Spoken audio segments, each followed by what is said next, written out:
Welcome everybody to another video here. I know it's been a little bit since I posted one, and I also know that the last video that I posted was Dracotail.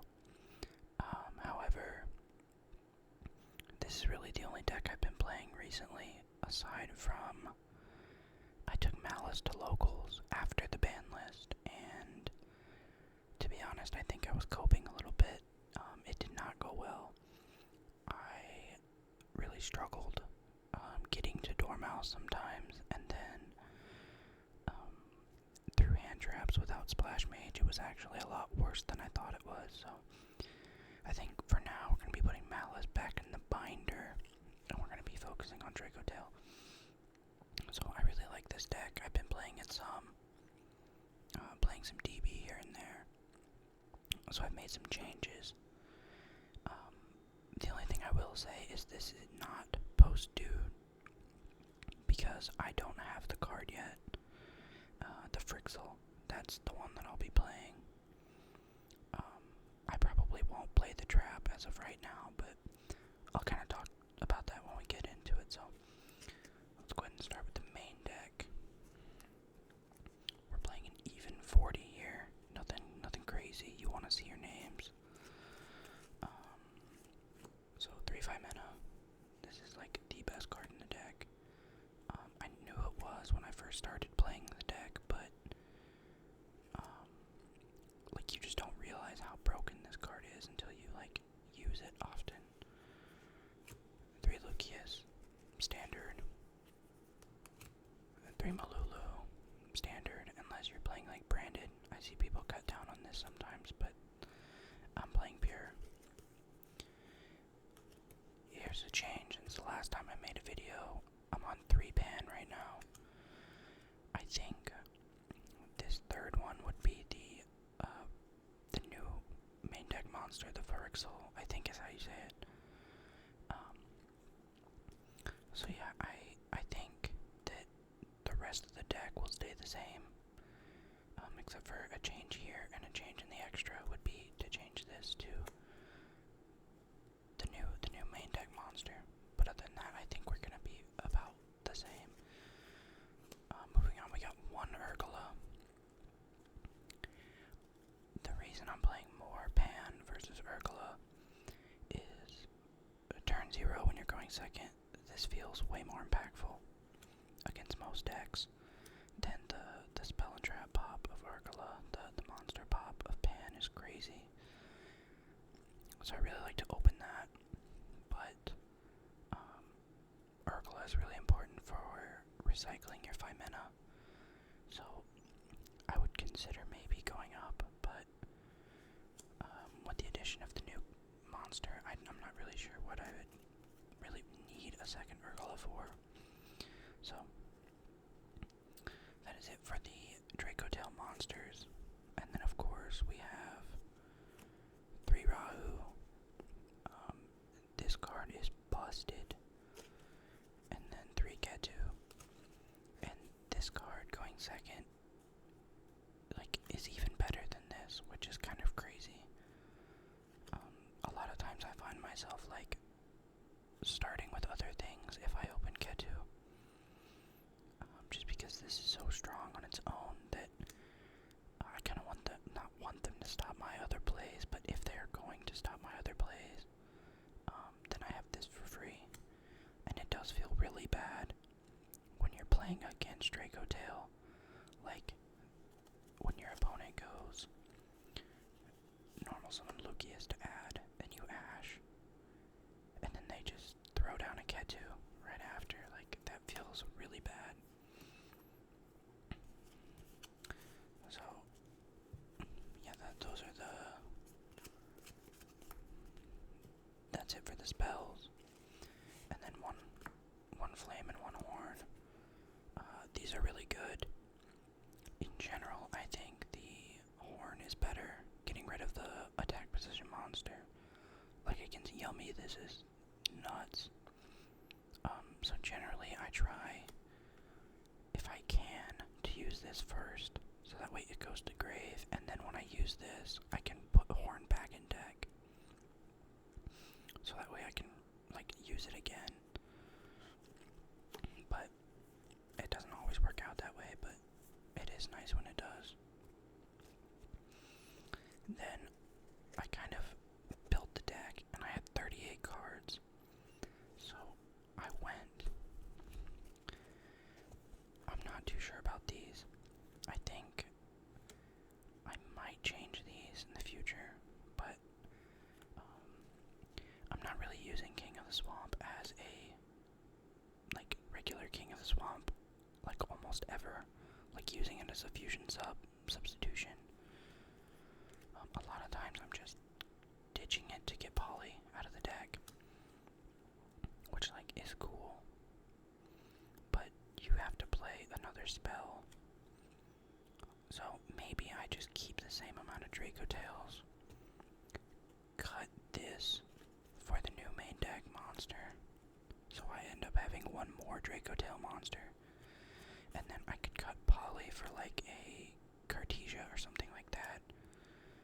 So that's something I might look into, but these don't feel amazing, but they never feel bad either. Like, if I open King of the Swamp, I'm never mad.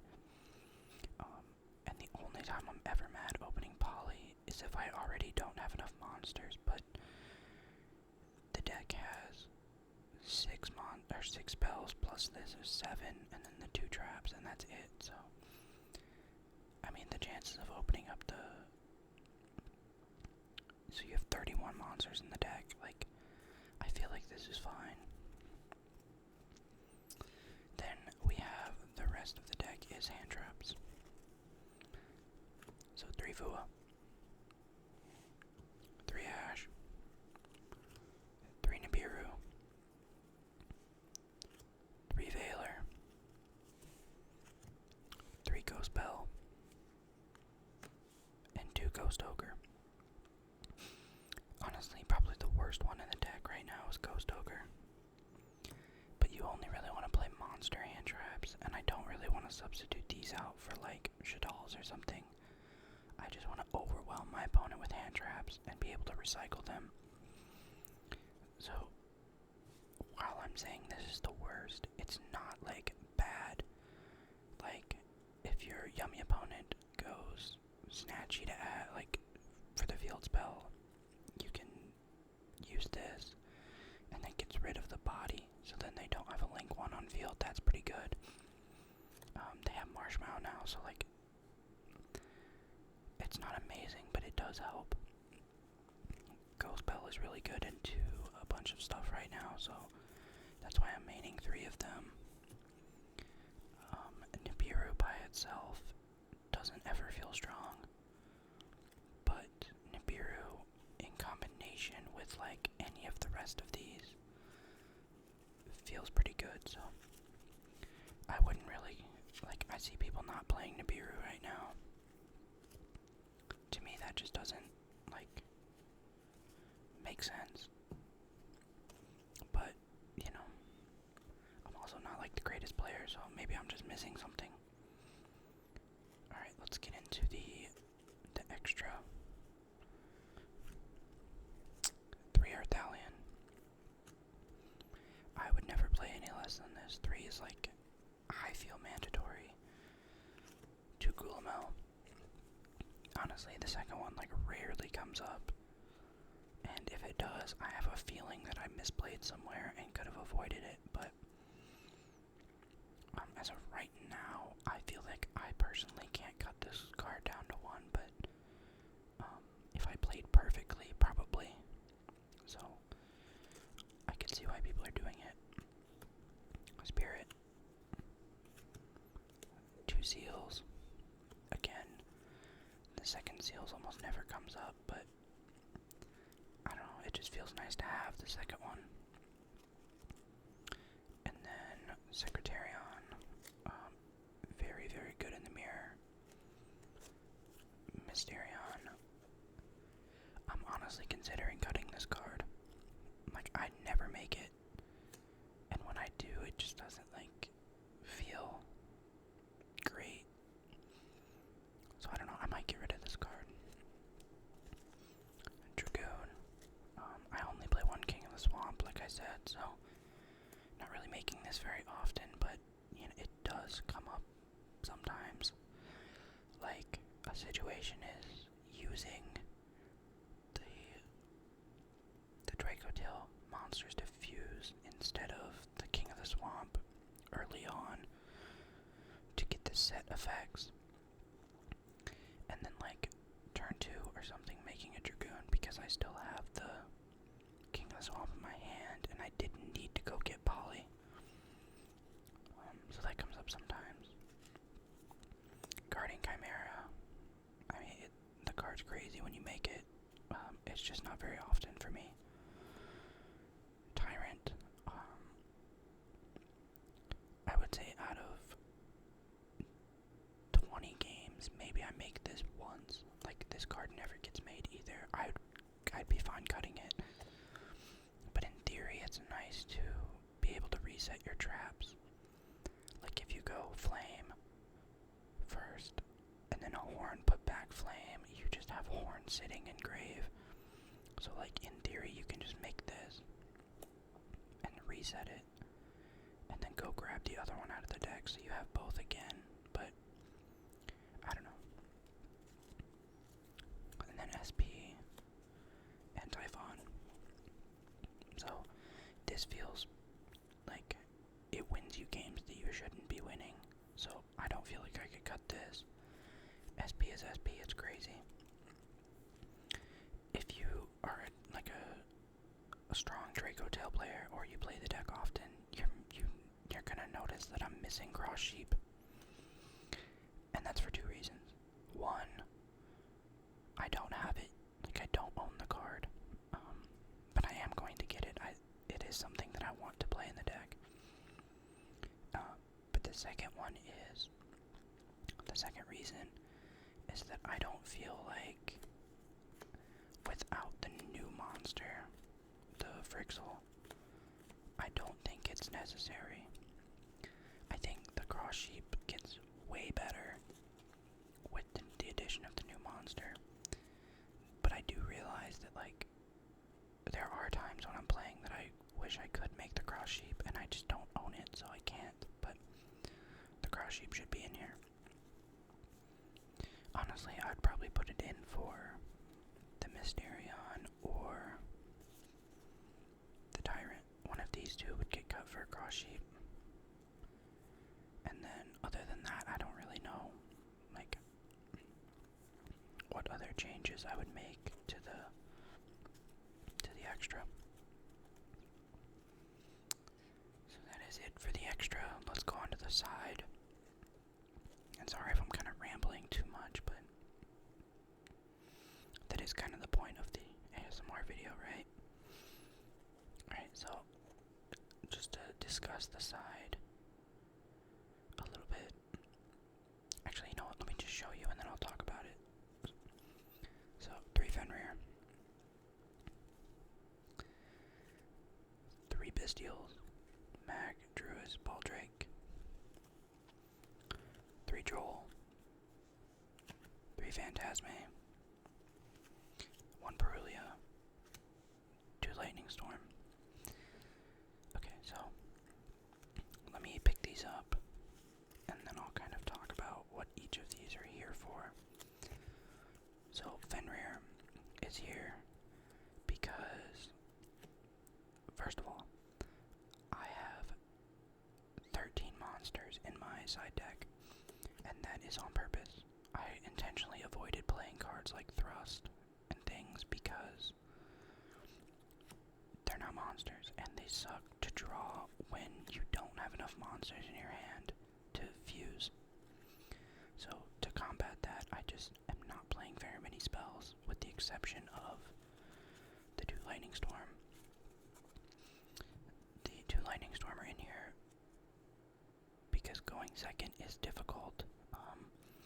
This deck does actually go second pretty well, but sometimes I feel like it's just, like, I have weaker hand traps going second that I could take out in certain matchups that Lightning Storms are good in, and I love this card, so that's the reason that these are in here. But the rest are monsters to be able to fuse, so that really limited the options that I had to put in the side is really good because one, it outs Herald for Yummy, and they only have one now, so they can't set up two, and you can't out it with Fenrir. And that is a difficult card to play around in this deck because everything you need things to go to the graveyard for their effects. And this going first is a good side in like every matchup because it replenishes your hand when it's summoned. So you have another monster in your hand to fuse with, and it's an interruption. So I'm playing 3 of these. Going first to side out these 3 Fua. Like, when you have Charmies, you have to take them out going first. So I wanted something that I could put in against every matchup that at least is good. Like, it's not amazing, but it is a good card in every matchup. So then, the Bistials. These are in here because, again, they're monsters. They're also dark dragons. So if it ever comes up that I need or want to make a Dragoon, like if I have King of the Swamp, these help. Not that that's like a big consideration, but it does help. They're also like not the worst into Yummy.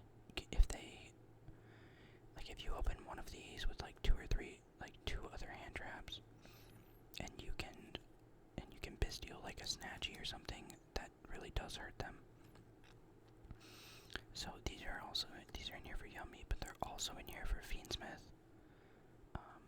Fiendsmith is not the most popular, but I know there are some people playing it because they like it. And with the addition of the new Canine card, I've been seeing a decent amount online of Canine Fiendsmith builds, decks, so I wanted to have Bistials to play, and I also, like, this was going to be in my deck somewhere. Magnemite is insane in this deck, so that's the reason for the 3 Bistials. 3 Troll. I mean, these are in here for Mitsurugi. It's not really, like, a secret that Mitsurugi was completely untouched on the ban list, and is still a really strong deck. The Rizal portion of it is not as good, but the pure Mitsurugi deck was, like, completely unhit, and that deck is honestly really scary.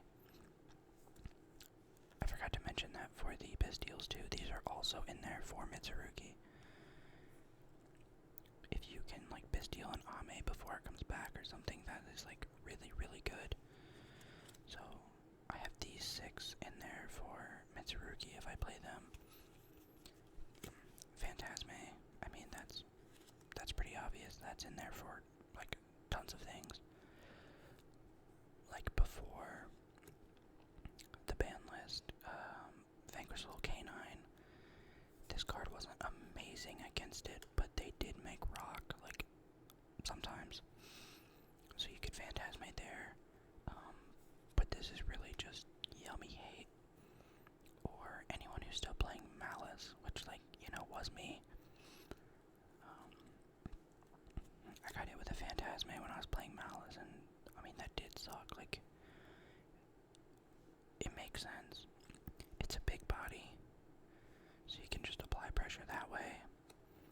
And it's also a Dark Dragon for Dragoon, which doesn't really matter, but it does come up sometimes. And it lets you draw cards. Drawing cards is like very, very important in this deck because of the amount of hand traps I play. Let's see. I play 3, 6, 9, 12, 15, 17 hand traps.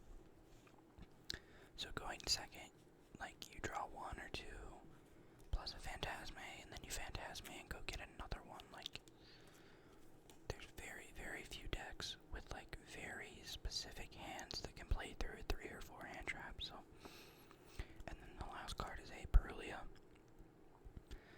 I didn't really, like, these ones were pretty set when I was looking at my side deck. These were like cards I for sure wanted.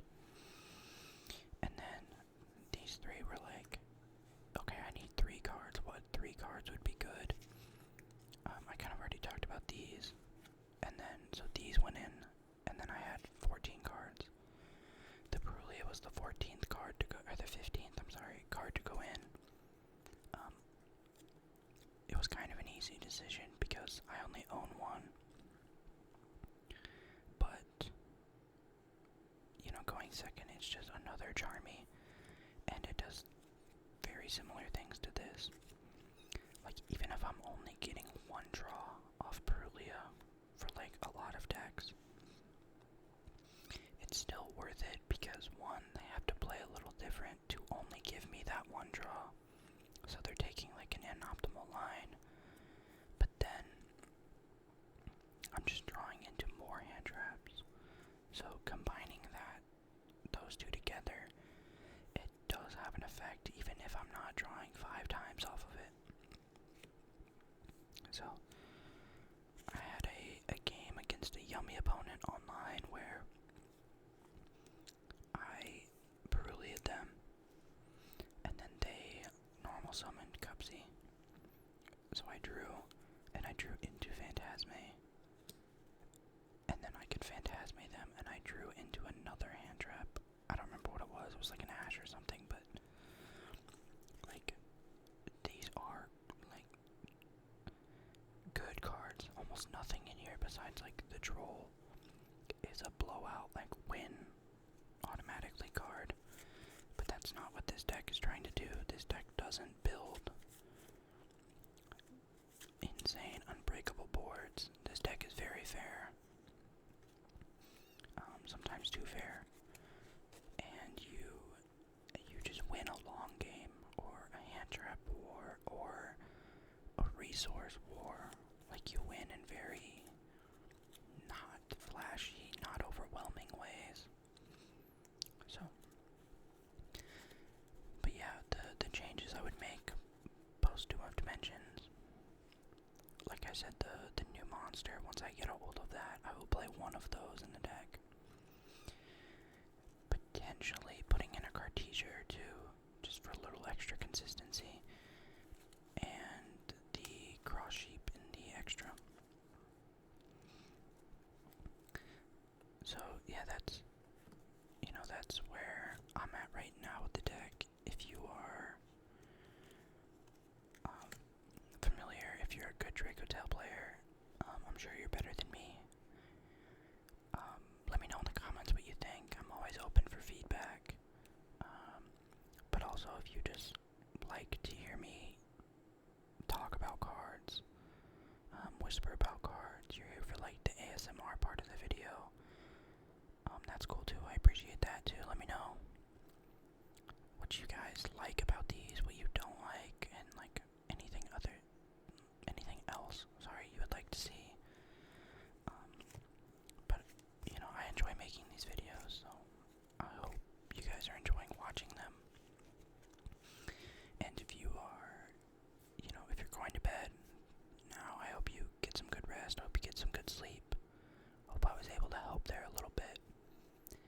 If you are still going about for some of the rest of your day, then I hope you're just, a little bit more relaxed than you were before. I hope I could do that. And, that goes for Yu-Gi-Oh players and non-Yu-Gi-Oh players. So, thanks for coming.